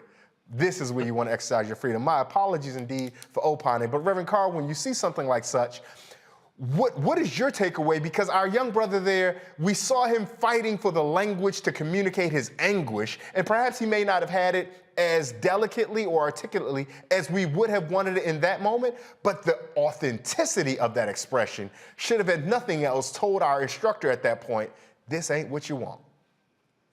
Oh, yeah, because, at that point, the young man is there for every piece of the smoke and every bit of the smoke. And when it gets to that point, I mean, we've all been there. And I say this to you, Ray, and on the Congo, listen, man, this dialogue tonight is important, it's powerful. We're all sending energy into this dialogue. So we're opening, the floor is open, the energy is flowing, and it's absolutely awesome. I'm reminded of the 1974 Gordon Parks film 3 the Hard Way. So I don't know who Fred Williamson and who Jim Brown and Jim Kelly are in terms of us three, but I can say that we're dropping some things that people need to hear. That young man, that encounter was disturbing on a number of levels. On National Public Radio, I did years ago probably 100 commentaries, and one of them is called the N-word Redux. And I was exploring how we have this conversation around the N-word. We hear it. People say it all the time. I've got kids. My youngest kids are in high school and middle school. When I pick them up from school, whether it's on the back steps or near the football field or near the basketball gym, you hear our kids going in with that. And it's just every other word, depending on the day, depending on the stress, depending on the level of comedy that they're discussing. It's become a part of the language. They see nothing wrong with it, but it's also a stark moment when other people then begin to use it, because then you're in a conundrum. And when the logic comes back and they say you're using it, we see the young man is actually using the word over and over again to tell the white man he can't use it, but then the white man's logic is you're using it right now. It's a difficult situation because we have to deal with things on two fronts. When I'm teaching young people in our Performing Arts Academy or we're doing rites of passage, we talk about this N-word thing. It's interesting because we use N-word so much to replace the actual word that younger kids say, What is the N-word? What are you saying when you say the N-word? So we have to almost use the word to say that this is why we're not using it. So that's how many contradictions there are with this piece. When I look at this situation, when I look at this interaction here, it took me back to an experience I had in high school. And I always say, when you look at me now, I tell everybody, you're seeing a work in progress, but I am surely not where I used to be. I'm not the kid in high school who was playing around, making straight Fs. I'm not the kid who was section leader in the choir, drum major of the band, all of those wonderful things when I did get myself together. But there were important moments at that crossroads. One of them was when I got expelled from high school. I got kicked out of high school 2 weeks before graduation. And if you haven't figured it out, I'm kind of the experiential, off the beaten path member of the family. So when I got kicked out of school, I had a white principal who everyone loved and everyone thought was the greatest benefactor of children in the world. And I remember at the disciplinary hearing, I had an opportunity to get into school. And she came to my parents and she said, your brother, your sister, your daughter, your son, they have just been awesome. They have been an asset to this school. So if they ask me my recommendation, which the board rarely does, I'm going to recommend that Jeffrey be allowed to get back into school, finish his final exams, and be able to graduate with his class just because he did turn his life around and he's done some good things. 15 minutes later, we went into that hearing at that Board of Education. They turned to that principal and asked what her recommendation was. And she said, I recommend that you put him out of school, and if there's any way we can prosecute him to the fullest extent of the law, that's what I recommend. It was as if someone poured scalding hot water on my face. It was a rude awakening, as my father would say. But in that moment, it was the moment that I decided that I was not going to waste my life, that I was going to devote my life to not only uplifting my community, but also making a mark in the world, to not just report on the news, but to create the news and to stand proud and strong. That's what I saw coming out of this exchange with this young man. I think there needed to be a reality moment. And with young people, there needs to be that reality moment where you recognize this is real. How do I work out my contradictions? How do I now stop being flippant about the use of the language that I have? How do I stop being flippant about allowing things to happen to me as opposed to being the cause of what my destiny should be? This is a moment, it's a teaching moment for all of us, regardless. We hadn't seen anything new. We know teachers have been doing this both in the teacher's lounge and in front of us for about 400 years. But hopefully for this young man and for other people who will feel this anger, it gives them that crossroads moment where they make the decision to move forward with their life and take control of their destiny too.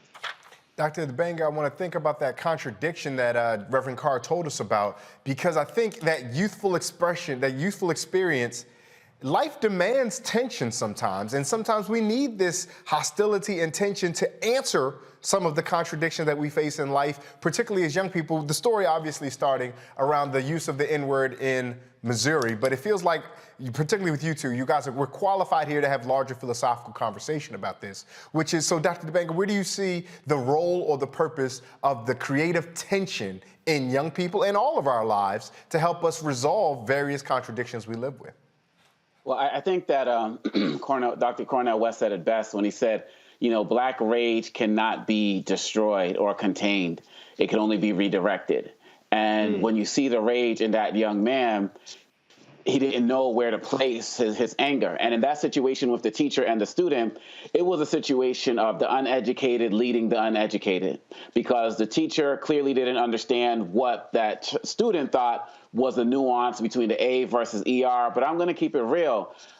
We as Black people need to stop using that word, at the very least publicly. And I'm talking about in the music, I'm talking about in everything. Every group has these types of slurs in their culture, but they keep it internal, which is why we saw what happened with Michael Jackson when he made They Don't Care About Us, and he had that Jewish slur in there, even though Michael Jackson was like the most anti-racist person we knew, right? But he had to take that song out and completely redo it because it had that Jewish slur, even though he was using it as a statement against racism.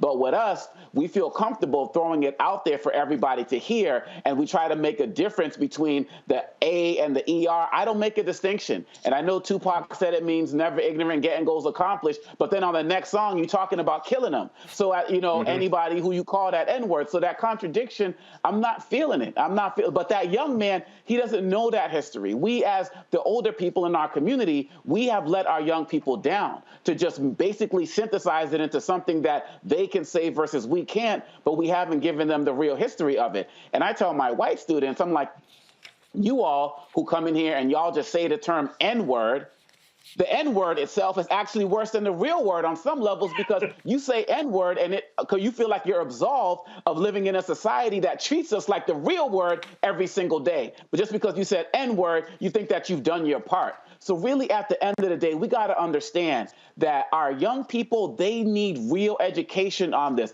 My sister has a dance company, and we take students all around the world every summer.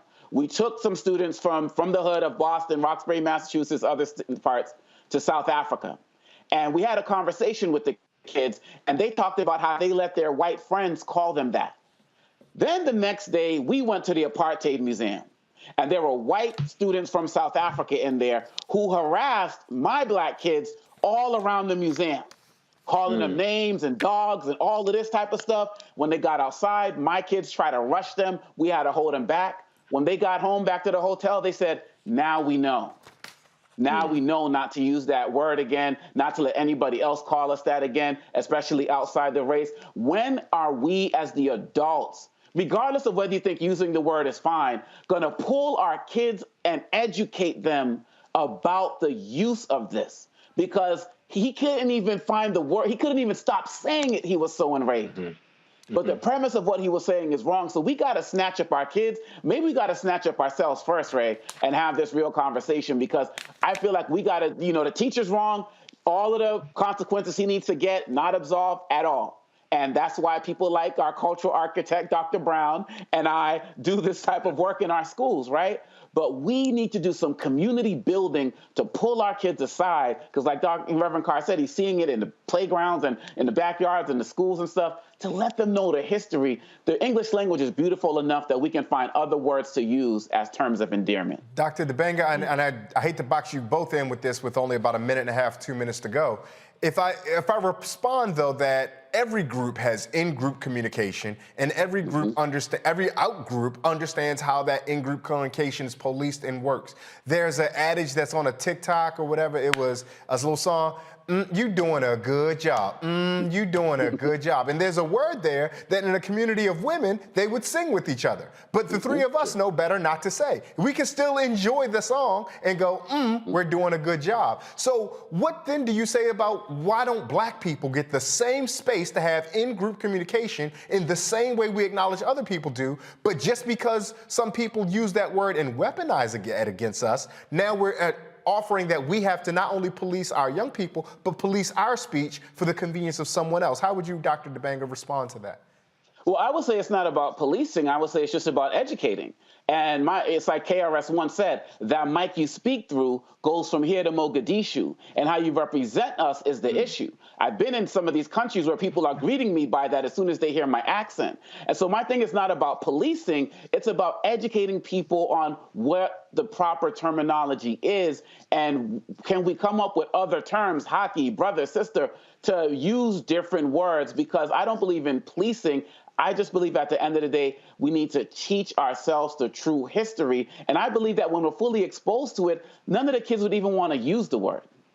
Reverend Carr, I want to hear what you have to say about this. I saw you nodding to what Dr. DeBanga was saying, and I do kind of position I don't want to say the opposite approach, but an approach that asks less or it looks less critically on the young people in the back by the football field and the playground who are using this term, particularly in community with one another. I don't want to do the whole thing of endearment, but it is communal in its usage. And so why then, even if we have this education, is there still space for us to have a communal term that we in group understand without concerning ourselves with the effect of the white gaze on that?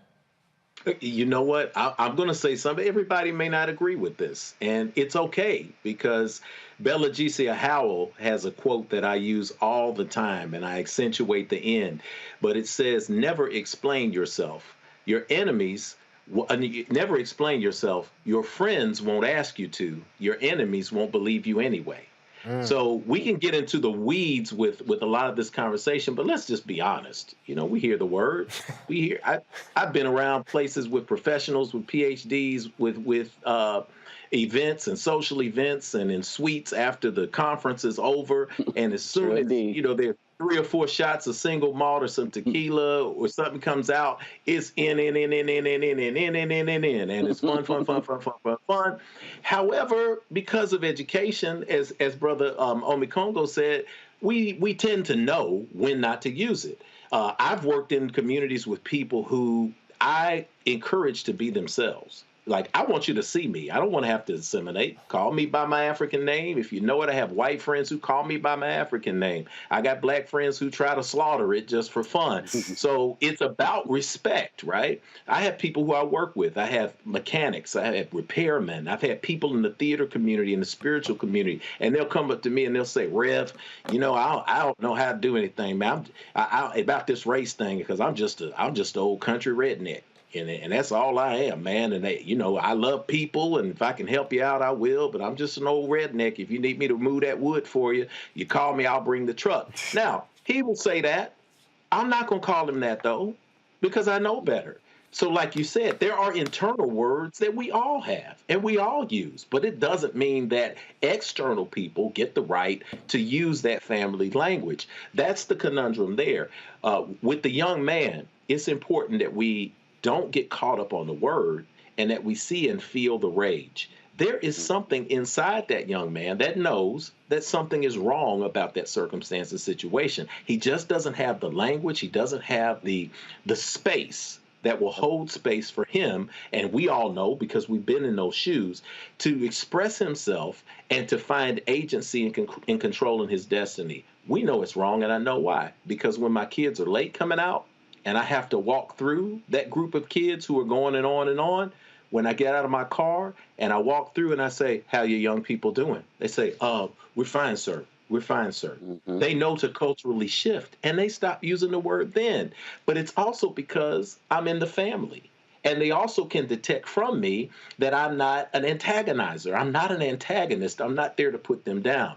This is an opportunity for each and every one of us, whether we're running a ministry, whether we're running a business, whether we're running a program, whether we're running an institution or a network, to always be mindful to bring our young brothers and sisters in when we can and be there for them. Be there for them in our families, be there in our institutions and our communities, because without the guidance, they don't have a way to make that transformative crossroads choice that we all did when we were at that age, to say, how do I channel this rage into putting a down payment on my freedom?